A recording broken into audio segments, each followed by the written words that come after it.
8시를 알려드립니다.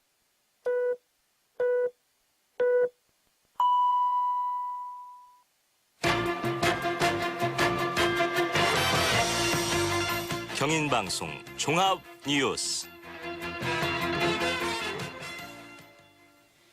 경인방송 아침 종합뉴스입니다. 남경필 경기도지사의 비서실장이 배임 혐의로 검찰 수사선상에 오른 것으로 확인됐습니다. 수원지검 특수부는 어제 오후 남 지사의 비서실장 김모 씨를 피의자 신분으로 불러 조사했다고 밝혔습니다. 김 비서실장은 2015년 8월 열린 뮤직런 평택이라는 버스킹 축제와 관련해 축제 사업자 선정과 보조금 지원 과정에서 부당한 지시를 해 경기도 예산을 유용한 혐의를 받고 있습니다.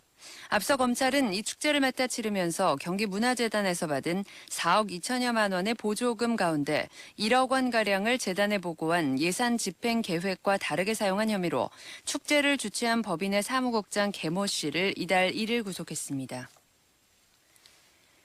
인천시 특별사법경찰은 지난 8월부터 11월까지 피부관리, 네일아트 등의 미용업소 50개소를 단속해 불법업소 12개소를 적발해 12명을 형사 입건했다고 밝혔습니다. 무신고 미용 영업, 무신고 피부관리와 네일아트 영업, 미용업 업종 간 변경 미신고 등을 적발했습니다. 미신고 미용업자는 미용 의자 등 일체의 미용시설을 갖추고 염색과 파마 등의 헤어 관련 미용업을 하다가 적발됐습니다.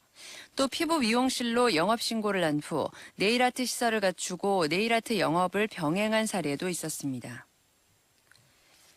내년 고교 무상급식 예산 편성을 놓고 인천시 의회와 시교육청의 갈등이 점입가경을 보이고 있습니다.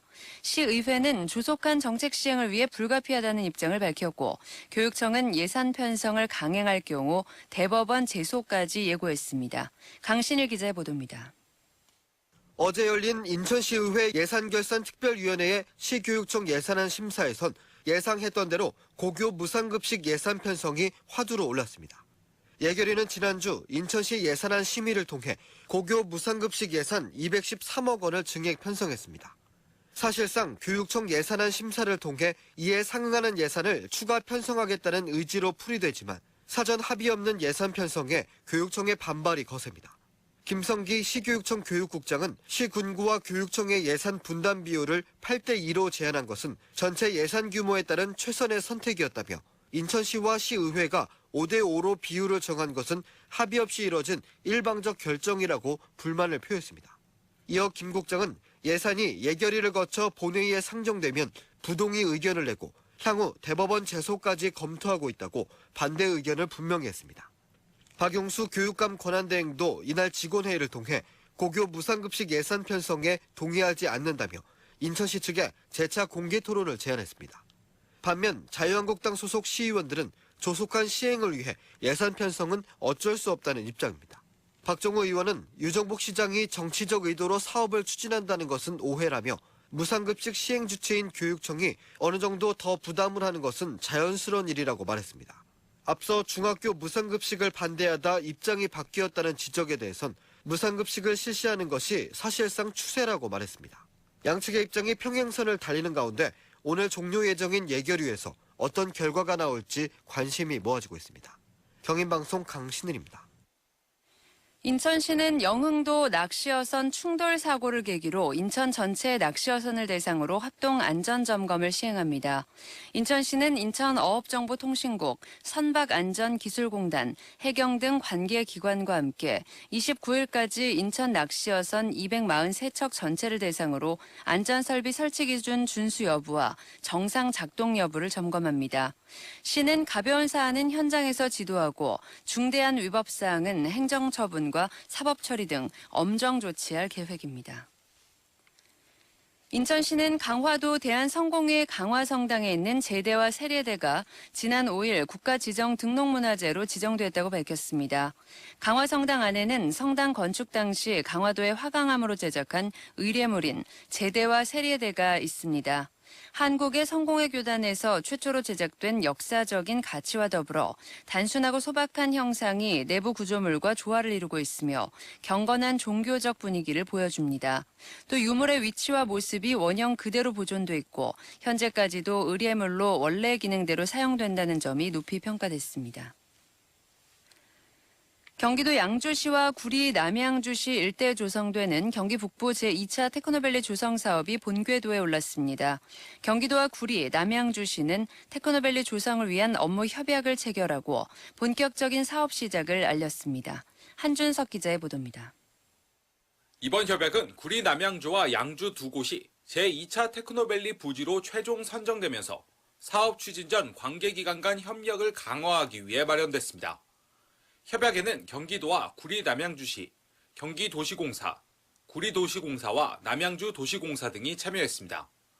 협약에 따라 도는 테크노밸리 조성 사업을 총괄하는 한편 실무 협의체를 운영해 기업 유치를 담당하기로 했습니다. 구리 남양주시는 인허가 등 행정 절차와 함께 기업 유치를 지원합니다.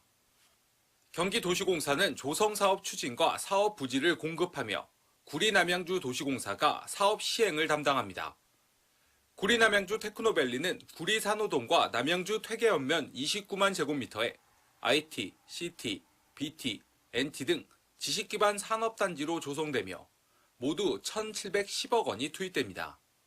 도는 이곳에 1,500여 개 첨단 기업을 유치해 13,000명의 일자리를 창출하고 1조 7천억 원의 지적 경제 효과를 거둘 것으로 기대하고 있습니다. 앞서 도는 지난 8일에는 구리 남양주와 공동 선정된 양주시와도 업무 협약을 체결하고 사업 추진을 본격화했습니다. 양주 테크노밸리는 마정동 일원 55만 제곱미터에 조성되며 섬유, 패션, 전기전자 업종으로 구성되는 산업단지입니다. 이곳에는 모두 2,630억 원의 사업비가 투자됩니다. 경인방송 한준석입니다. 경기도 의정부 시내 4년제 사립대인 신한대가 교비 횡령 혐의로 검찰 수사를 받는 것으로 확인됐습니다. 의정부지검은 업무상 횡령 혐의로 신한대를 수사 중이라고 오늘 밝혔습니다. 신한대는 교비 5억 원가량을 정해진 용도가 아닌 각종 세금 납부와 학교시설 공사비, 대출금 상환 등에 사용한 혐의를 받고 있습니다. 김병옥 신한대 총장을 검찰 소환 조사한 과정에서 다른 용도로 사용한 교비를 원래대로 채워놨다며 혐의를 일부 시인한 것으로 알려졌습니다. 경기 군포시 한 다세대 주택에서 외벽 단열재가 강풍에 떨어지며 주차된 차량 석 대를 덮치는 사고가 발생했습니다. 어제 낮 12시쯤 군포시 산본동 7층짜리 다세대 주택에 외벽 단열재가 떨어지면서 차량이 파손됐다는 주민 신고가 119에 접수됐습니다. 옆 건물 1층 필로티 주차장과 갓길 등에 세워진 차량 석 대가 단열재에 깔려 파손됐습니다. 경찰은 외벽에 별도의 단열재를 부착하는 공법인 드라이비트 자재가 강한 바람에 떨어져 사고가 난 것으로 보고 자세한 경위를 조사하고 있습니다.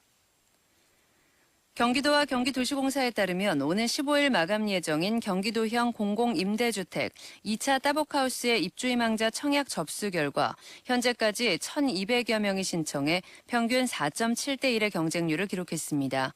수원 영통지구가 7.2대 1, 남양주 다산역 A2지구가 3.3대 1을 나타냈습니다.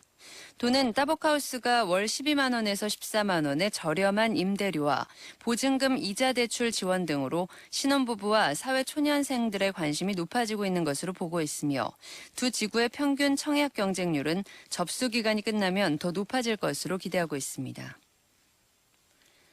인천 지역 기업 10곳 중에 4곳은 내년도 자금 사정이 올해보다 나빠질 것으로 예상했습니다.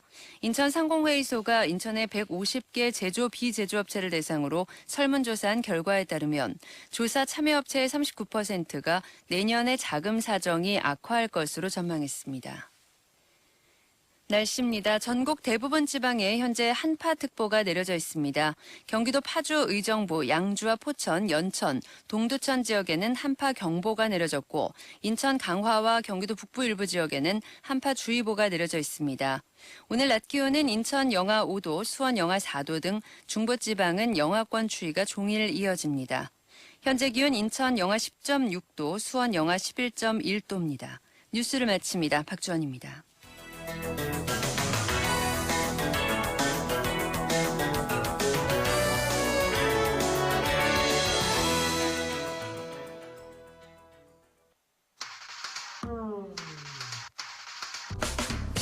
경인방송 IFM 뉴스에는 인천 그리고 경기도가 있습니다.